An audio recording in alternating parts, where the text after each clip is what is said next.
Somebody got to be honest. Somebody got to be honest. Somebody got to be honest about the Lakers. First off, let's start with this. Rob Pelinka, got to blame you. Because you constructed a roster that the players knew they couldn't win with. LeBron James, he played like he wasn't going to win that game.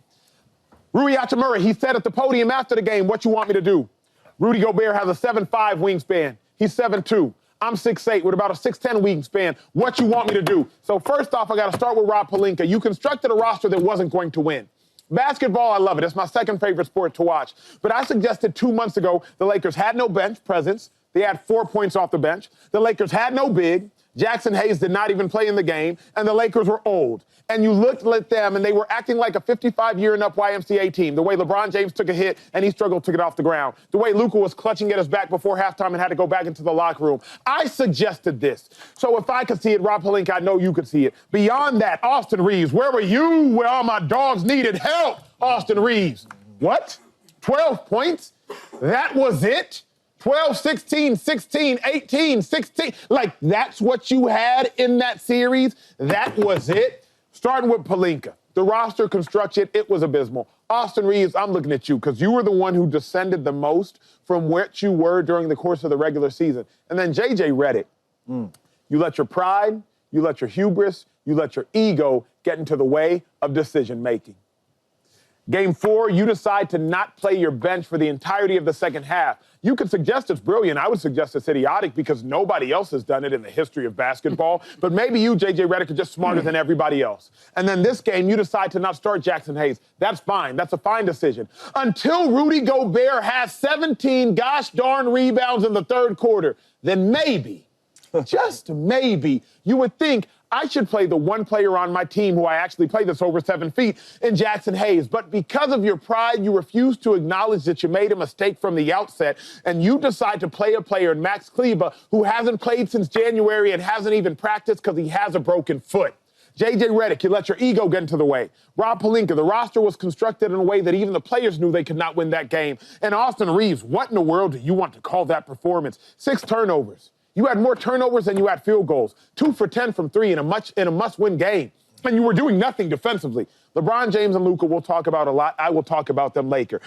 But at this junction in time, Austin Reaves, J.J. Redick, Rob Pelinka should be not just ashamed, should be embarrassed by what they constructed and also embarrassed by how they performed. I like me some angry Acho. Look, I'm calling you last night at like 10 o'clock, just upset. Everybody. After the first quarter, it was, what is going on? Look, I blame the Minnesota Timberwolves for this. And it's because I saw it after game 1. Look, I went into the series buying or drinking the Lakers Kool-Aid. The idea that LeBron and Luka and the energy that was created by acquiring Luka and the way they finished the season, that they were going to be able to do something, in the Minnesota Timberwolves just weren't ready yet. And then I saw game 1, and I'm like, Timberwolves, they're too deep. Athletic. They're too athletic. They've got the experience. They don't seem the least bit fazed by this Lakers team. They're not fazed by the names of Luka Doncic and LeBron James and all of that. So, and then we said at the beginning of the year, they hired a neophyte coach to take a roster that had not changed from the one that got gentlemanly swept out of the playoffs last year. Why would I believe that J.J. Redick, with absolutely no experience, was going to be able to transform what I was seeing as a team that was just not ready and or not capable? And then you make the Luka Doncic trade, and we all said it at the time. They're taking a step back. The idea that you would lose Anthony Davis, who was the backbone of a mediocre defense, team that couldn't defend, and that AD was playing at a Defensive Player of the Year level, that somehow, just because they were able to play a couple of games at a highly defensive level initially when Luka got there, off of the excitement over getting Luka Doncic, it just, I have to, look, the Minnesota Timberwolves built a better team. They are better prepared for making a run at this point than the Lakers are. And there was no fixing this once you saw it. Once you saw the matchup, there weren't any solutions. Yeah, J.J. Redick made a number of errors. He's never coached. That's his first one, yeah. He's never coached a playoff team before. So none of it comes as a surprise to me. I think that we got maybe dissuaded from who the Lakers actually were. Hey, real quick, because I'm the one that's the bold one on his desk. What the hell does that word mean? Neophyte? I never heard that word. you know what that means? You know what I mean? I know you know what I mean? Because that's up here like, oh yeah, slick. I know y'all know what that word means. He reads 2,500 books a month and he don't know what I mean. What that word mean, man? Neophyte means brand new. Okay, cool. Let me put that in my vocabulary. Say it again. Neophyte. N-E-O-P-H-Y-T. Because I watched Neo the fight. Right? Anyway. So who do I blame? I'm blaming the Lakers. Yeah, the whole Lakers. I ain't playing around with y'all. And the Timberwolves did a great job.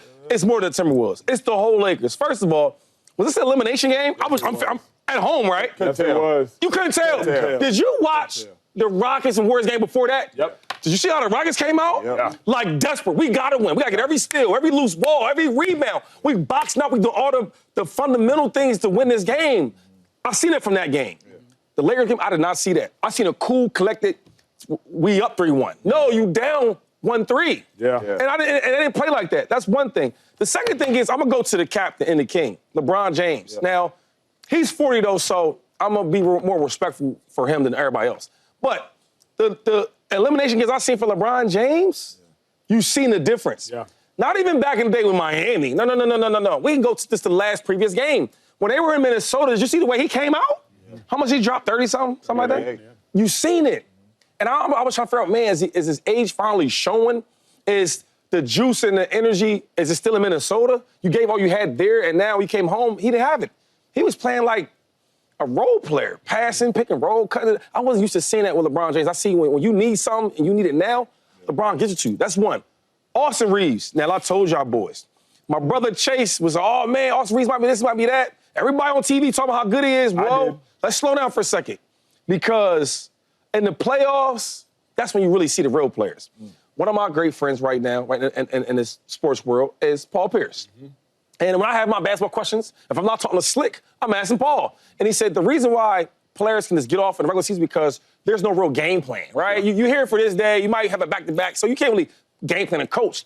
In the playoffs, we know who we playing. Yep. We know who we guarding. So now you can really lock in on Austin Reaves. And all them ticky fouls that he was getting in the regular season, you're not getting them. Yeah. And you got them brothers on your face. Ant-Man was in his face. Yeah. Couldn't do nothing with him. Yeah. He gets some of that blame. JJ Redick, real quick. Talk about it. So two things with him. And he is a rookie head coach, so I'll give him his grace. But small things like, okay, you're not playing no bigs, which is tough. You got a 7-footer down there that all he does is get rebounds. He does nothing else. He don't even score. But now with no big, now I'm scoring. Yeah. And then you double team Ant-Man off the rip. So now if you double team him off the rip, right, you're getting all these other role players confidence, get them involved. Rudy make one play up, make two. Oh, I can do this all game. You give them all this type of confidence. And I'm thinking like Ant-Man was having a bad game. So why you double teaming? And then when he was going off all them points, it was a tougher game. Y'all played him better. I didn't understand that. And then another thing is, two of your main players had foul trouble. McDaniels had foul trouble, and Julius Randle had foul trouble. So who else is going to be scoring? Right. But when you give those other guys opportunities, when you double team it, now they can score. Yeah. I didn't understand that. Yeah. Second thing with JJ Redick, you playing zone defense. You can't do that with this team. You know why? The lights out the ball. Not only because they're a small team, the Lakers, they don't hustle. When you play zone defense, you gotta hustle. You gotta get to your zone. You gotta. The ball rotates. You gotta move. Yeah. They don't move like that. Luka don't do no moving. And last, dude, I'm gonna go on because I had a long list. I'm sorry, James. Here you go. Luka. Now I still hate the trade, right? Because Luka is that good. You should never trade a guy like him.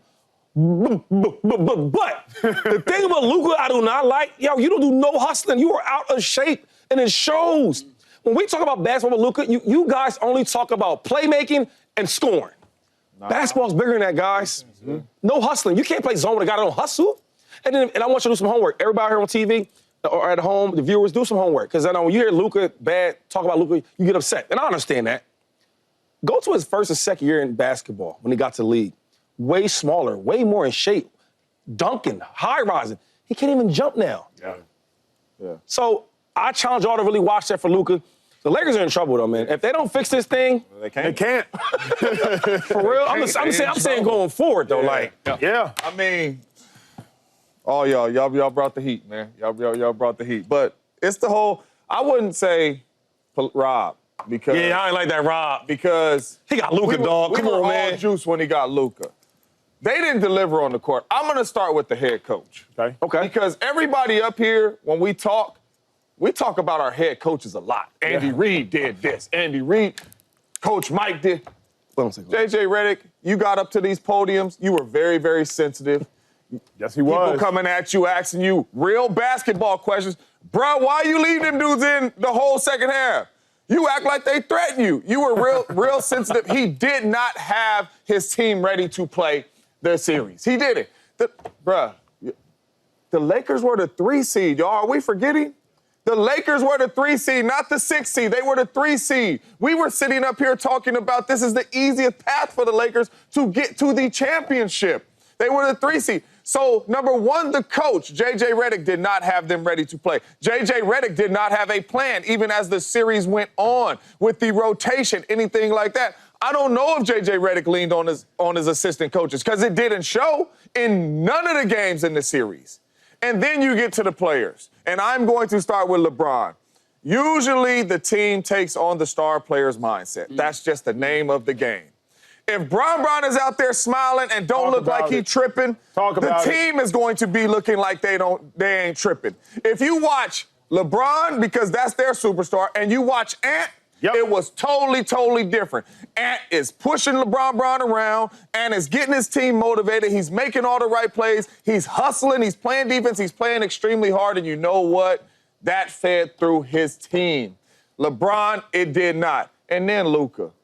We seen you beat Anthony Edwards last year really with just you taking over basketball games.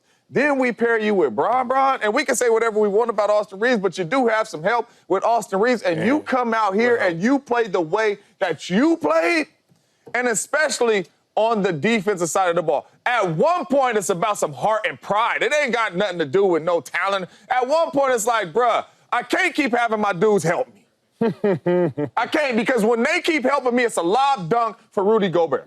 I can't keep having, so at one point, I'm going to have to slide my feet and play some defense with some effort. I blame the coach. I blame Bron because mentally he didn't look like he was in this series. And then I blame Luka. And then watching the game last night, you would have thought the Lakers was up 3-1. You would have thought that. At the crib, too. I get that. And the way they played last night, I can take issue with. Okay. Show me something. Please. But the fact that they lost is I just can't get that hot about it. It's crazy to think that you essentially have the same roster initially and you bring in a neophyte coach and he's going to somehow make that team that got gentlemanly swept into a title contender. That's crazy. But they shouldn't have lost last night. At the point in which the T-Wolves go 6 for 41, if I'm not mistaken, from 3, 7 for 47. Ant-Man goes 0 for 11, only has 15 points. Lose the series. That's fine. We all probably thought they would lose the series after watching the first couple games. Don't lose the series at home, nor can you lose the series how you lost the series. It looked like Shady texted a group chat during the course of the game, and Shady was like, is this an elimination game? I said, I can't tell. Looks like they playing in November. Like, lose, Slick. Don't lose like that. Understood. But if we're going to be real, then this game was lost in Game 4. This was lost when you played everybody and you didn't go to your bench in the second half and it did not work. You did something so extreme that now your team looks at you as the head coach and says, what game plan you got now, coach? We're not buying. No, that game, the way that was handled. So you say you don't think they bought into after that? It took their heart out. Like, this guy did something we've never seen before, and it cost us essentially the series. Because let's face it, the reason he did it was because he knew if he went down 3-1, they weren't coming back. Yeah. And he had a game plan that blew up on him. So that as any coach, but particularly a first-time coach, when you try something extreme and it doesn't work, all the dudes in that locker room are looking at you like, we got to go. What are you thinking? Slick, you coached before? Yes. Your teams ain't never had that type of energy in the elimination game, though. Don't that start with you? That sucked, though. That's crazy. It's like they had no energy, no effort, none of that. What up, YouTube family? Welcome to the facility. Thanks for watching, and you better be sure to hit that subscribe button if you want to get more highlights from the show and all of our exclusive content.